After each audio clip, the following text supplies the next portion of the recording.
My kids have definitely gotten to the point where they've heard all of my complaints though about growing up. Because like when we emigrated, we lived in a motel for, it wasn't long. It was probably like a month, but we lived in an airport motel for a little bit till we got a place. And they're like, we know you lived in a motel. Like, I'm like, all right, we got, Uphill both ways. yeah.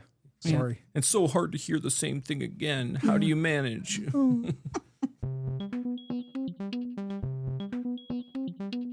Hello and welcome to the first episode of Tech About Town of 2026. It's an exciting time, I hope.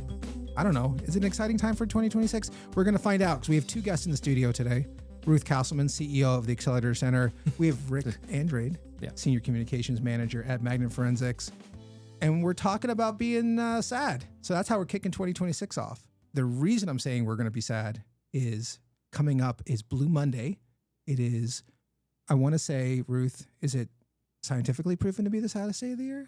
Well, I think you can probably find evidence of scientifically proven things on the internet if you wanted to, but it is at least anecdotally. That's not anecdotally. Yeah. Also, we're having a hard time with pronouncing words today. It's 2026. And we're just back at the office after 2 weeks off. So, come on, give us a break. So third Monday in January is considered by obviously experts to be the saddest day of the year.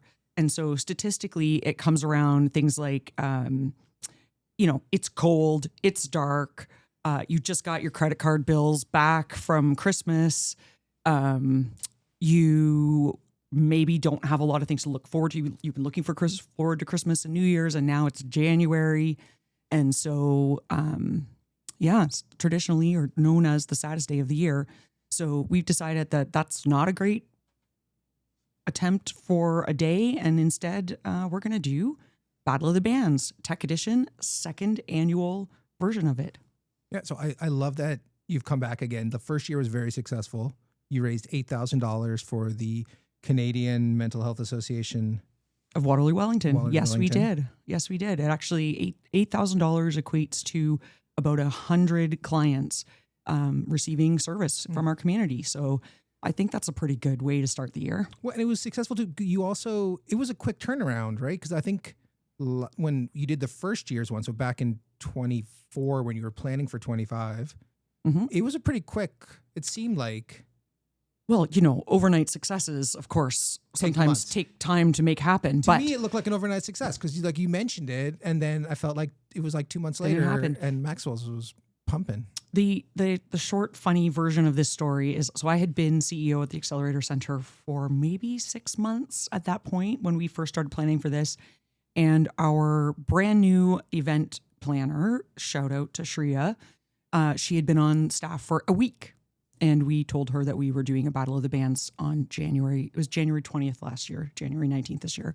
And she pulled it off. So you can make hard things happen if you've got great people on your team. Yeah. And it's a lot to pull off any event, let alone pull off a concert with. And like last year, how many bands were there last year? There were six bands, and there'll be six bands again this year. So 6 acts. Yeah. Yeah, plus which tickets, multiple band members and coordinating all of the, who needs, I don't even know, Rick, you'll have to help me out here from a musician perspective, but, every musician needs things. Yeah, it's, when you're playing in a lineup like that, you need to have your equipment all settled out. You need to be able to move in and out really fast. Yeah. And everything, I got to give total credit. It was a kind of flawless execution. It's playing in one of the bands last year. It was, especially for a bunch of bands that aren't necessarily professional musicians, right? It's we all came from tech companies. We all, kind of came together for the event, kind of thing. So it's not like, we had roadies and any kind of brown M&Ms backstage or anything. What were the riders like? They were trying to guilt us into not doing riders, charity and all that. They did get pizza. Yeah. Oh. And we threw it at the wall and we threw the TV out the window like we have to do. It's under rock law. You have to do these temper things. Tantrums. Yeah, that's but it was worth it. Yeah, there's just chairs flying out of the windows onto university. Yeah, and they couldn't tell if it was the students or us, but we let the confusion work in our favor. I was going to say with them even moving in and out between acts, you go to a festival in the summer, like in Victoria Park, and they usually have someone come on and like kind of vamp in between acts. So there's a lot of work Yeah. depending on if it's, whatever set of equipment one band might have to another. Does is it Maxwell's team or Maxwell's like who's in there? is amazing. Yeah. Anybody who is running an event, anybody who's hosting an event, if you're looking for a space, Maxwell's is fantastic. They were extremely professional the entire time. They have great staff who help with the transitions. But the truth is, everybody had the sense of community to sort of support each other. And so when a band was coming off, people would sort of help take things off. People would help things get back on for the next band. I think we were down to about 8 or 9 minutes between bands. Like, it was fast. It was really fast. Yeah. But we kept, like, the drum set stays on stage. All the mics stay on stage. We're not swapping out everything. But it's all planned in advance so that it's very smooth. And you get enough time to just sort of get a drink between bands. And then you're right back to enjoying the music again. And one of the coolest things for me is watching the musicians who in their regular daytime lives, probably, most of them are scientists, engineers, or people working at different tech companies. And so, they sit in front of a computer or they maybe, I don't know, design things, write emails, I don't know.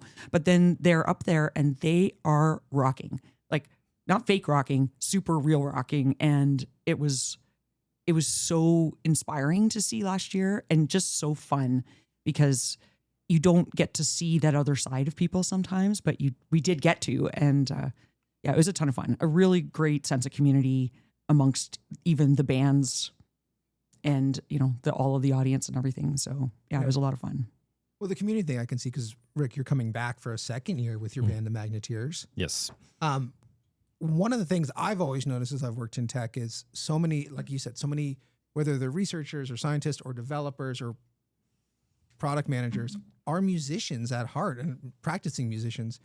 I am not, and I wish. I have delusions of grandeur. But what's your musical background, and how did you get involved last year and then come into this year? Yeah, so I mean, I've been playing music since I was a kid. Been playing in bands, playing locally. Huge fan of playing music and any instrument I can kind of get my hands on. So it's always been my love, and basically got involved last year. I think Ruth reached out to a magnet and was kind of floated the idea, and so we have somebody in France, Madison, real rock star internally, not literally, of course, but she kind of put the call out for musicians internally, and basically we were able to kind of cobble together some version of a band to play at this event, and and the guys were just great, and they're all kind of more on the R&D side, but again they're just as they're just amazingly musical too, and they play in a band called Painting Pelicans locally, which they play around a lot, and most of them are from Magnet already, so it was kind of easy to just kind of slot right in there, and the nice little postscript to that is I've become good friends with those guys. I've subbed in for them a couple times over the year now. Like it's I think they're happy to have a backup call when they need it. So it's been it all worked out really really nicely on that way. Yeah, and you play your guitar? So I play give us the list. Yeah. Well, so you play a bunch of things. You're I do. So I play in a band locally called Red Orchestra as well. I play drums in that band. For this band, I was playing bass, but I also play guitar, and I sing, do kind of like porch parties and brewery kind of gigs, and record under the name The Riverbank. So I do like a one-man band type thing where I play all the instruments, like a Dave Grohl type situation, but not nearly as good. But it's don't sell yourself short. Sorry, I meant he wasn't nearly as good. Sorry, I should have made that clear. But he's really lost it. Yeah. So that's I mean, I try and play with as many people as I possibly can. So it's great to have an opportunity to kind of see other people do it. And just like playing last year was really great to see. You said like there's engineers, there's different people that you don't know if they normally do this, and everybody sounded polished and great, and it was a real fun vibe in the whole place. It's like everybody knew the assignment, everybody came to play, and it really rocked. So going back to the Magneteers for 1 second, I don't want to out anybody, but I'm pretty sure that Magnet Forensics also has a co-founder with musical talent. Well, it's our co-founder Jad Saliba. He's been known to get up on stage and at our events and play with the house band from time to time, and he's making intimations that he may join us. We're not sure if we're going to go full on Hotel California, do some 3-way dueling guitar solos yet. I can neither confirm Seemed nor like deny. a commitment to me. That seemed like a commitment. I mean, to me. I feel like I told him he could check out anytime he likes, but he can never leave. So I feel like he's got to honor that commitment. So hopefully, hopefully you'll see him on stage with us. But if not, one of us will shave our heads and try and do a little Jad cosplay. I feel like we have to not shame him into it, but we have to hype him up. We have to hype him up too. When I reached out to, I think Magnet was maybe the first group that I reached out to last year. I actually reached out to Adam Belcher, and he said, "You're talking to the wrong co-founder." That's true. Yeah, and so he very nicely said that, and yeah, so I think it would be very cool to see the other side of these like tech giants that we don't always see. Maybe we see the serious business side, and I'd like to see the rock star side. So. Yeah. So you'll have to come out and find out. Yeah. And are you in a band? I am in a band. Okay, so yes, I am. I saw your photos. I kind of knew, but Yeah. Well, maybe I was just posing. You never could know. have been. Yeah, fair play. Yeah. So I was I guess my mom is a very accomplished pianist and made sure that all her kids learned piano from an early age. I played piano consistently till I was 18 years old, and then probably didn't really touch it again until COVID, and which is probably a sad story for my mother. I apologize. But during COVID, it was like playing piano was the one thing that could shut off my brain, right? Like you can't be thinking about anything else while you're playing. Like a flow state. Yeah, kind of it's thing, yeah. it's so all like it. Like you're both hands and feet, and you're reading music, and anyway. And so I got back into it over COVID, and I have a couple other friends who also had gotten into music over COVID. And we were like, wouldn't it be fun to kind of like mess around and play fake play a band? And it's just been so fun that, we only perform a couple of times a year, only for very special audiences. But it's a ton of fun. And the thing we love specifically is vocal harmonies. And so that's sort of our focus, is really kick-ass vocal harmonies. Yeah. And they did sound really great. Thank you. Thank you. Harmonies are hard to pull off. So who are you in this lineup? Who am I in this lineup? So our band is called Seagram's Attic. Okay. We practice in the original Seagram homestead in the Waterloo region. Our recording studio is up in the attic. So that was the brilliant background of where our name came about. And so, yeah, we've got members from Alert Labs in there. We have engineers. I think they're mostly engineers. And yeah, it's the creativity that actually goes into music and also often goes into innovation and design and, things like engineering are actually very, very creative, which I don't know that we always realize, but coming up with ideas on how to fix problems often takes a lot of creativity. So that it never surprises me that there is a big connection between people who play music and people who are in fields like engineering. Yeah. So I was looking at the lineup. So your opening act, Rebecca Lyons. So she's the founder of Hersey. Yes, she is. Yes, very talented, multi-talented. She will be our opening act, and she's our one solo performer. So she'll be opening. I don't know that I actually know the lineup order yet, Okay. but we have the Insouciance, who their company is called Audio Fab. They are longtime tech folks. I am pretty sure that one of them is the Dean of Physics at the University of Waterloo. So, come out and see that because that's super cool. We have a band called Band from Work. They are all former Arctic Wolf employees, and they're now at a company called Astris. And they are the true, from the office to the stage. They've pulled together the story, and then I think there's one. Well, and the Magneteers, of course. Yep. And the reigning champs. And our reigning champs, yes. So City Ground was last year's winner, and I have notes. Oh, there we go. Here we are. So one of the folks in City Ground is an Accelerator Center employee. And then the rest are engineers and tech folks as well. And they were fantastic last year, and I expect that they'll be fantastic again. So Yeah, they were so good that I thought they were ringers. Like I thought you just brought them in really? just to Like that level. no. Oh yeah, no, it was. they're great. That was. I honestly, every band, I know I'm a little bit biased, but every band was great.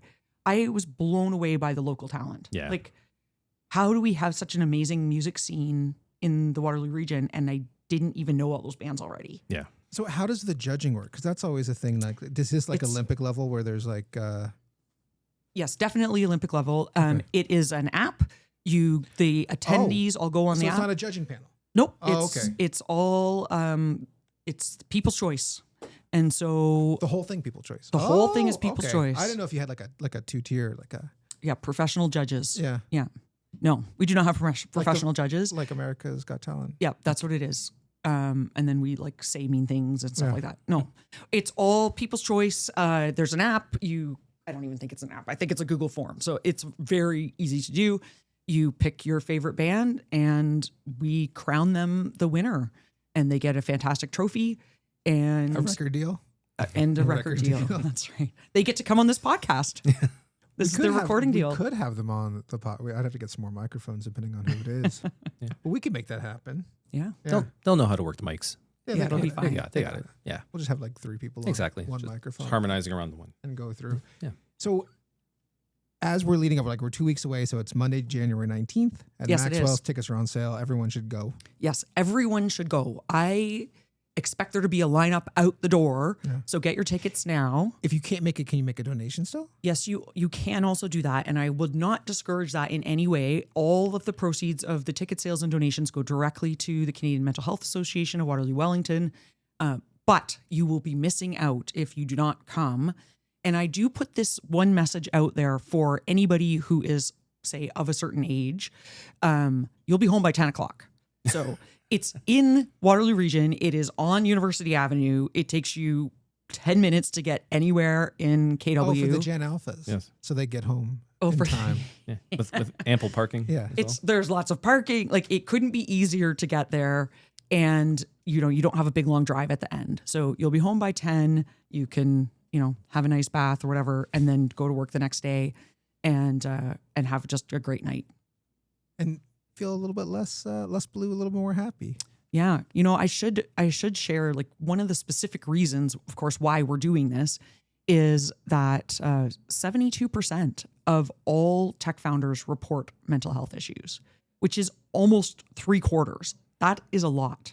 And so, I mean, of course, if you've been a founder, that number is not surprising at all. It is an extremely stressful place to be for lots of reasons. You're trying to make something new happen that's never happened before. You have employees relying on you. You have customers relying on you. You have investors relying on you. It is a very stressful thing to do. Of course, it's an amazing thing to do, having been an ex-founder myself. But people need support. And as a tech community, I don't know that we talk about it enough, that we need mental health support as well. And so that's why the tech community is supporting mental health work through Battle of the Bands on Blue Monday. So yeah, that's why we're doing it. Yeah. One of the ways that I've seen a lot of companies support their team is by giving them opportunities to give back, because giving back can improve your mental health. Yeah, can improve your outlook in life. Rick, you were mentioning at Magnet, employees are able to give back, but it's in a different, like a unique way on how you choose how the company supports it. Well, there's a few different ways that they allow people to give back. There's a 1% pledge, where they give employees time to be able to donate their time and services within their communities, like around the world. We also have a difference makers committee, which kind of gets together and decides on donations to worthy causes. We recently just had a great $5,000 donation to the National Service Dogs Association, and they're doing some great work with especially with the work we do at Magnet. It's in investigations into a lot of times child exploitation and different things like that. And these service dogs are often come and aid not only people who've been at the who've been victims of these circumstances or witnesses, but also other people who have other issues or other needs, and brings some comfort and really makes their lives a lot better. So, we're really, there's a lot of charitable and philanthropic thoughts that go into Magnet and giving back. So it's definitely a big priority on that. Yeah, I mean, it's a heavy load, Magnet, like your team. It can be. lifts. Yeah. It's but it's unbelievably rewarding. It's we often get to hear back from people who we've been able to help, or who knows who our software or services have been able to help them find solutions. And there's some dark things in the world for sure. And always sticking to that mission and giving back to it is always really drives a lot of us, definitely at Magnet, and really helps us keep pushing harder and being there for the community, for customers, for everybody that we can, because we really see the results of that work. Yeah. That's awesome. Yeah. Yeah, and we're very grateful that Magnet Forensics is a sponsor of the Battle of the Bands. They're a sponsor and a performer, so that's the best possible arrangement, in my opinion. So, yes, if you'd like the Magnet Forensics band to win, you need to come out and vote. It's true. Yes. Yes. And know that if we won, we didn't pay for our win. This is not. It's audience generated. So it's like, and if we Unless don't, you stack the and if we don't audience. win, it's kind of like when you go to a wedding with an envelope, and it's like we have to pay for the drinks, so you take the money out of the envelope to pay for drinks. It's like if we have to take money out of that envelope, that's on you people. Like for bribery, is that what you're talking about? Well, I'm saying the donation will, we're gonna have to rethink some things if we're not. Sorry, I'm getting a little enforcery here. But, okay. I just think if you walked in, got results. Well, if half the audience was in Magnet swag, That's great. the fix is in. I am perfectly happy with that outcome. Yeah. I would love for that to be the outcome. The goal here is to support our community, and I actually hope that maybe there's some rivalry between some tech companies that we can make sure that one of those tech companies wins because they've stacked the audience. Yeah, I like that a lot. In terms of the AC, so 2026, another year. The thing I wanted to talk about was RevLab, AC RevLab Cohort 2 is in place right now. It's happening right now, and applications are open for Cohort 3. They will be opening soon for Cohort 3. So for anyone who doesn't know what AC RevLab is, it's a joint program between the Accelerator Center and Communitech, and it is it's a revenue accelerator. So a lot of the folks in our program, and myself included, back when I took a similar program when I was a founder, we're scientists and engineers. We don't know how to sell stuff, right? Like, as far as I know, selling things is like somebody on a golf course going like, "Hey, you want to buy my thing?" Ha ha ha, right? But it's not. Did you? No one laughed at that joke because they're like, "Oh, is that not how it goes?" No, there is a ton of process and thought, and it's almost a scientific process that goes into successful sales. And when you are a founder, especially if you're a scientist or an engineer, you probably haven't had that exposure before. And so what AC RevLabs does is teaches you as a founder, who in most cases, founders are your first salesperson in any company because you know the product, you're passionate about the product, you're passionate about the market. It teaches you all of the different mechanisms and tools and systems that you can use and how you put your messaging together and, the psychology behind how somebody actually makes a buying decision. So it's I think it's a 5-month course, and we take 30 companies per cohort, and it's very much about peer accountability. So you get set up in groups where there's sort of 5 people who are at a similar stage as you, and really it's about keeping you accountable to the things that you've already committed to for your own business. And so, it's an amazing program. We've had a ton of success. There's wonderful testimonials on our website if you'd like to check them out. I know everybody likes to talk about how great the AC is and how great these programs are, or maybe that's just me. But so we'll be taking in our next cohort soon. Check out when the date opens up for those, and then it launches in the spring. And I can't wait to meet the next 30 people who are going to be in the Cohort 3 for RevLab. Yeah.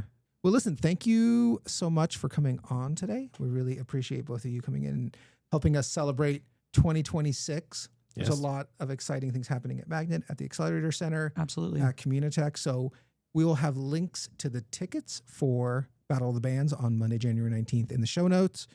You can also learn more about the Accelerator Center and Magnet Forensics and RevLab and a whole bunch of other things in the show notes. And as always, if you have questions about how Communitech can help, you can visit communitech.ca. How the Accelerator Center can help, you can visit acceleratorcenter.com, magnetforensics.com. Correct.